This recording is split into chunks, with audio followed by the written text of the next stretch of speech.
Bonsoir. Bonsoir tout le monde. Est-ce que vous allez bien? Alors moi, je vais vous parler pendant 15 minutes de mathématiques et d'informatique. Est-ce que vous allez toujours bien? Avant de démarrer, je vous fais une promesse. Je vais utiliser aucune formule et aucun code informatique.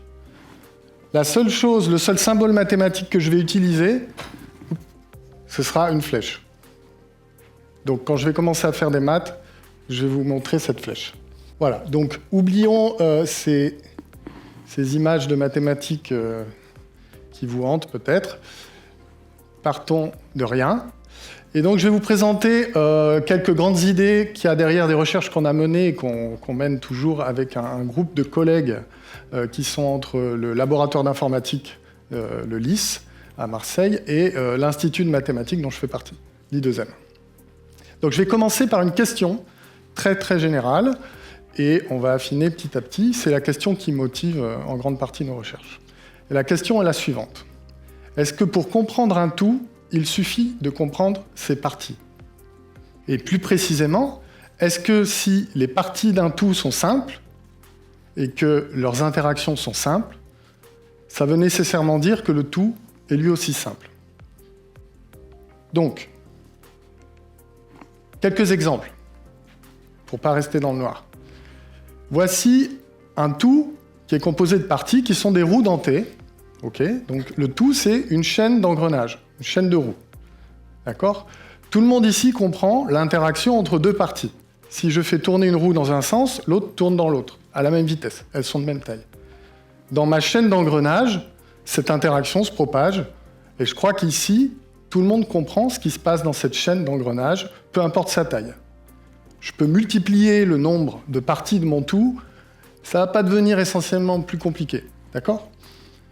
Malheureusement, dans le monde qui nous entoure, les choses ne sont pas toujours aussi faciles à analyser.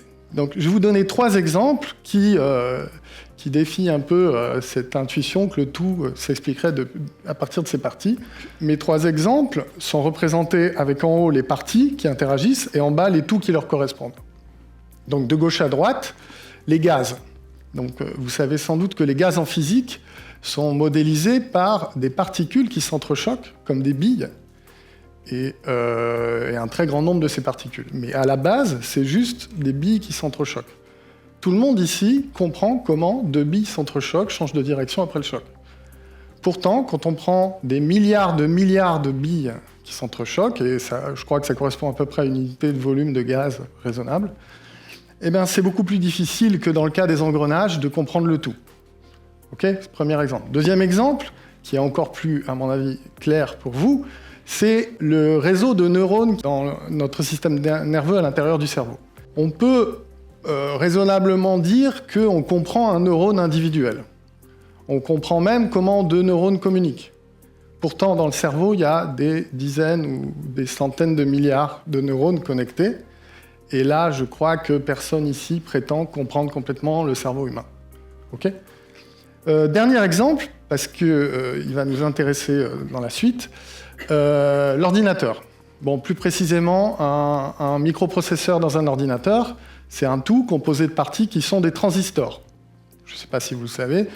Et les parties transistors, là, c'est même plus qu'on les comprend, on les fabrique.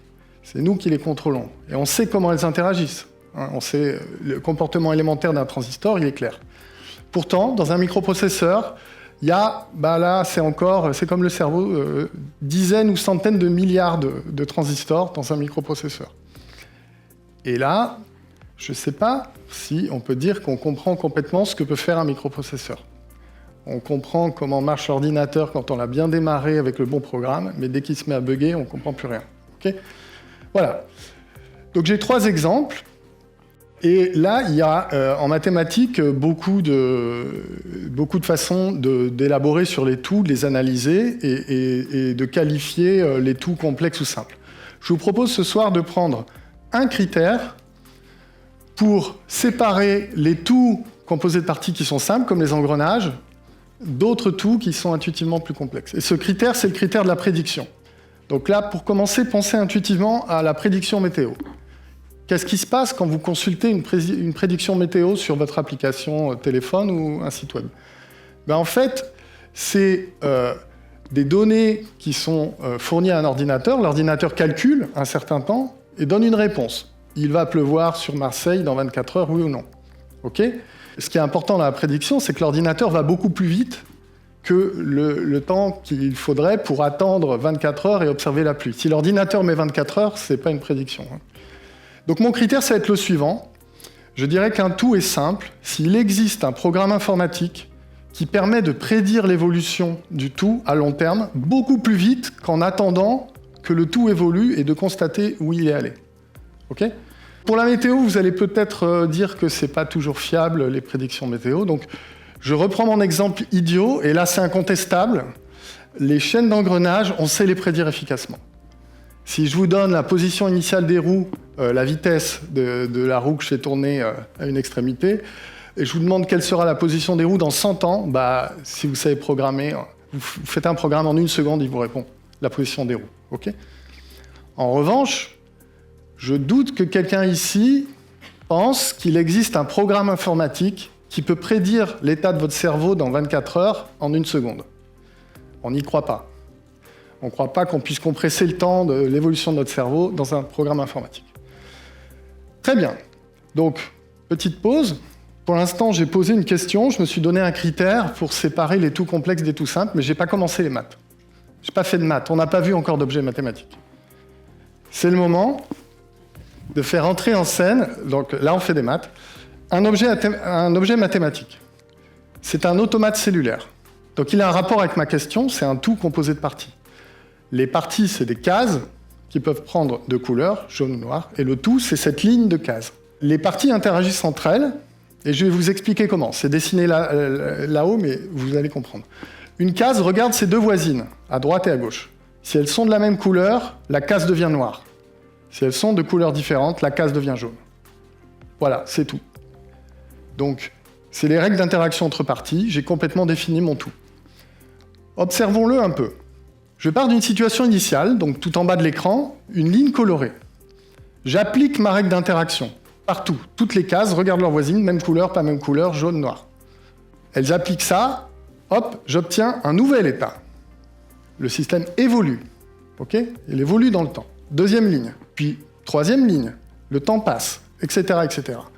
Et si je prends un peu de recul, que je prends une très grande ligne et beaucoup d'étapes de temps, voilà ce que j'observe. OK? Donc cet objet, c'est un automate cellulaire.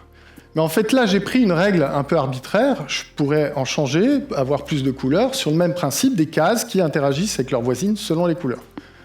Voici un autre exemple. J'ai pris 6 couleurs, une autre règle, un autre exemple, un dernier exemple. C'est très différent. OK? Très bien. Maintenant, je reviens à ma question, mon critère. Ces automates cellulaires, c'est des tout formés de parties qu'on comprend parfaitement, dont les interactions sont parfaitement comprises. Alors, mon premier exemple, est-ce qu'il est simple ou est-ce qu'il est complexe? Est-ce que j'ai un programme informatique pour le prédire efficacement, oui ou non? Et bien là, on sait répondre. La réponse est oui, il est simple. Il y a un programme informatique qui, en 1 seconde, vous donne l'état de la ligne colorée après 1 million d'étapes. Okay, je ne vais pas vous expliquer pourquoi, ça vient d'une structure mathématique particulière qu'il y a derrière. Mais si je choisis une autre règle, je ne trouve pas de programme efficace. Qu'est-ce que je fais? Est-ce que c'est moi qui suis trop bête, qui n'en ai pas trouvé, ou est-ce qu'il n'y en a pas? Le critère de la prédiction me dirait « ce système est complexe ». Et donc là, je vous demande quelques minutes d'attention, on va faire un raisonnement mathématique ensemble, et je vais vous expliquer ce qu'on fait dans cette situation. Donc la situation est la suivante. J'ai un problème que j'ai symbolisé en rouge, ici, le problème de la prédiction de ma ligne de couleur dans le futur. Un problème, c'est quoi? C'est des questions auxquelles on attend des réponses. Et on aimerait qu'un programme, quand on lui donne la question, il travaille pas trop longtemps et il nous donne la réponse. Okay, donc là, quelle sera la couleur de ma ligne? Quelles seront les couleurs de ma ligne dans 1 million d'étapes? On n'a pas trouvé de programme efficace pour ça. Qu'est-ce qu'on fait? On cherche un autre problème dans une bibliothèque de problèmes de référence qui sont réputés difficiles. Et là, pensez au problème du Sudoku. Okay, vous avez peut-être tous joué, mais la version musclée. On ne va pas que des grilles 9 par 9. On peut prendre des grilles de toute taille, 1 million par 1 million, etc. Il est réputé difficile. OK. Et là, on va faire quelque chose de fondamental. On va mettre en correspondance ces deux problèmes.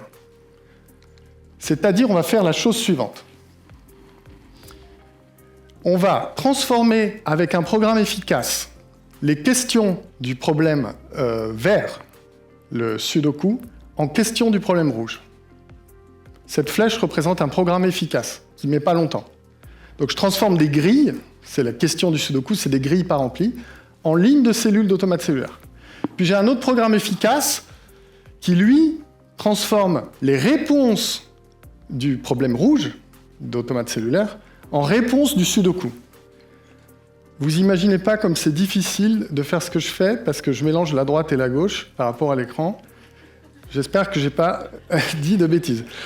Voilà, donc ça s'appelle mettre en correspondance les deux problèmes. Et qu'est-ce qu'on a gagné là? On a gagné quelque chose de génial.